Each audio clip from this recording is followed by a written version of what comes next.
What's up guys? In today's tutorial, I will show you how to set up two-factor authentication or 2FA for your GitHub account. Enabling 2FA adds an extra layer of security by requiring a verification code whenever you sign in from a new device. It's one of the best ways to protect your account, especially if you store important projects or repositories on GitHub. So without further ado, let's get started. First, open your web browser and go to github.com. Sign in to your GitHub account using your username and password. Once you're logged in, click your profile picture in the top right corner of the page. Then select Settings from the drop-down menu. On the Settings page, look at the menu on the left and click Password and Authentication. This section contains all of your account security options. Scroll down until you find two-factor authentication, then click Enable two-factor authentication to begin the setup.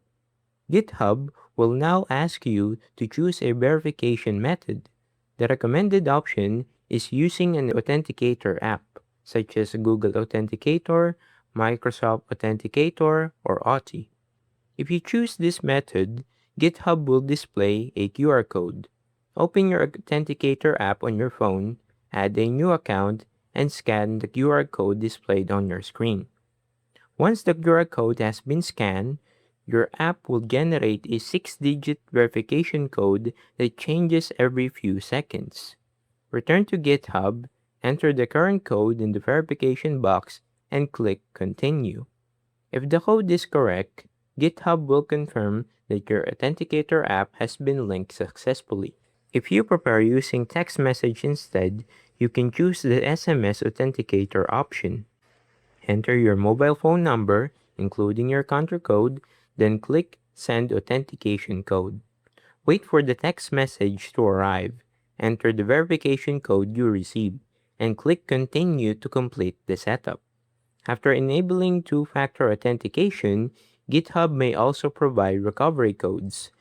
These are very important because they allow you to access your account if you ever lose your phone or Authenticator app. Download or save these recovery codes somewhere safe, and avoid storing them on the same device you use for authentication. Once everything is complete, your GitHub account will be protected with the two-factor authentication. The next time you sign in on a new device, you'll simply enter your password followed by the verification code from your Authenticator app or your phone. And that's it. You've successfully enabled two-factor authentication on your GitHub account, making it much more secure against unauthorized access. If this tutorial helped you, don't forget to leave a like and subscribe. And I'll see you guys in the next one. Peace!